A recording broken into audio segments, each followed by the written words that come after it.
suis heureux que ça se passe au Hall, parce que c'est un cinéma dans lequel je venais beaucoup. C'est un cinéma que je trouve génial. Je m'appelle Jean-Stéphane Sauvert pour le film Black Flies. On est sur Backstage.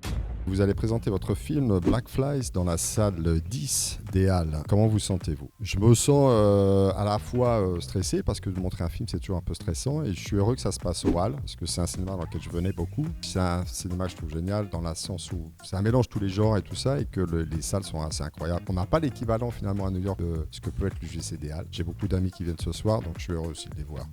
Votre film dépeint le quotidien d'urgentiste. Pourquoi faire un film sur l'urgence ? Je pense plus sur aussi les ambulanciers, parce que je pense que c'est des gens dont on ne parle pas beaucoup. Il y a eu très peu de films qui ont été faits. Donc, quand on pense à Black Fly, souvent on parle de La tombeau ouvert de Scorsese, parce que finalement c'est un des rares films qui a été fait sur les ambulanciers, sur les urgentistes. Un métier qui est assez méconnu, et ça m'intéresse à travers le film, de rentrer un peu justement dans l'univers de ces gens-là, qui sont à la fois confrontés à une espèce de violence, une douleur, et à des gens qui sont vulnérables, puisque ce qu'on appelle le 911, c'est qu'en général il y a vraiment un problème. Et du coup, ça m'intéressait d'immerger le spectateur dans cette expérience-là, de se retrouver à l'arrière de l'ambulance pendant 2 heures pour comprendre à quoi ils sont confrontés et surtout pour comprendre aussi comment leur santé mentale peut être affectée par ça. Et comment d'un coup, en se confrontant à la violence sociale, à la violence du monde, on peut aussi arriver à sortir de tout ça. Et c'est ce que raconte le film. Vous pouvez nous raconter les recherches qui vous ont permis de rendre ce film réaliste. Donc moi j'ai déménagé il y a une quinzaine d'années à New York, donc j'ai beaucoup tourné dans mon quartier. En préparation, j'aime cette partie immersive un peu dans le film et j'ai eu la chance de rencontrer l'hôpital de Wyckoff qui m'a permis de faire ce qu'ils appellent les ride-along, c'est-à-dire d'être à l'arrière de l'ambulance et de comprendre au quotidien l'univers de ces urgentistes. Donc pendant 2 ans à peu près, j'allais tous les soirs ou 2 fois par semaine de 7h à 7h, je me mettais à l'arrière de l'ambulance pour vivre un peu l'expérience du film qui est basée au départ sur un roman de Shannon Burke qui a été jeune ambulancier dans les années 90 à New York. C'était important de vivre tout ça de l'intérieur pour pouvoir le retranscrire au cinéma, pour pouvoir donner une version réaliste on va dire du film et non pas une version basée sur des films et plus de l'intérieur.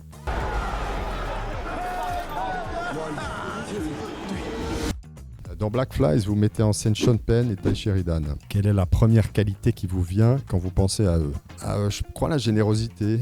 C'est 2 acteurs, mais avant tout des êtres humains assez incroyables et tous les 2 généreux. C'est-à-dire qu'ils avaient cette envie de connaître aussi les autres. Et ils sont beaucoup dans le film confrontés à des acteurs non professionnels. Et tous ont joué ce jeu-là. Et Sean et Ty ont une générosité, ils sont un intérêt pour les autres.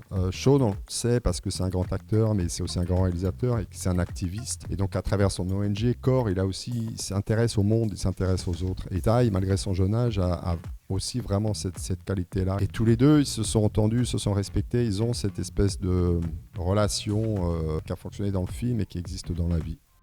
Dans Black Flies, vous mettez en scène ce duo d'acteurs. Quel duo de cinéma vous a marqué ? Un duo qui serait semblable à Sean et Ty, c'est-à-dire un jeune avec quelqu'un de plus âgé qui a l'expérience de la vie. Peut-être plus récemment dans Le règne animal de Paul Kircher et Romain Duris. Je trouve qu'ils ont cette relation-là, ils sont super dans le film. Ce que j'avais envie dans Black Flies, c'est-à-dire que cette relation père-fils qui est dans Le règne animal. Black Flies, c'est pas le père-fils, ça peut être le même personnage jeune, le personnage vieux, mais il y a cette aussi relation père-fils, mentor à un jeune ambulancier et c'est là où c'était intéressant de les faire travailler ensemble. Yes, sir.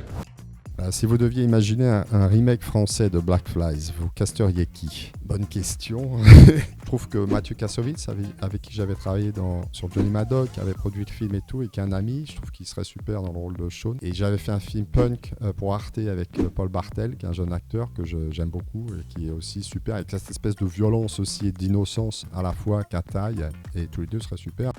Quel est le film qui vous a le plus marqué cette année ? À l'international, je dirais L'Enlèvement, le film de Marco Bellocchio. Amen. Je trouve que c'est un film qui est porté par la grâce. Et dans les films français, j'ai beaucoup aimé Le règne animal dont on parlait aussi, et que je trouve inventif et nouveau et porté par 2 acteurs super. Maman ! Et moi, je suis tombé en esclavage.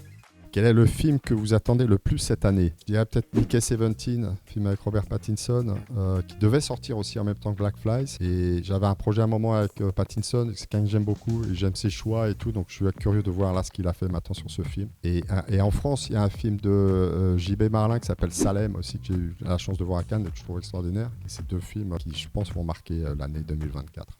Votre film a été présenté au Festival de Cannes. Quel est votre meilleur souvenir du festival ? Je crois que le meilleur souvenir, c'est comme la projection.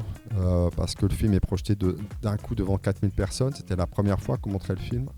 Et donc c'est toujours à la fois angoissant et à la fois euphorisant un peu. Et ça a été une belle réception. Donc on est avec les acteurs, on monte le film et c'est un souvenir inoubliable de Cannes, parce que ça devient une plateforme. C'est là qu'on donne naissance au film un peu. On est avec le film pendant des années, et puis d'un coup il est terminé, et boum, il sort, et voilà, il vous appartient plus. Et c'est ce moment-là un peu magique à la fin de la séance, où d'un coup le film nous appartient plus.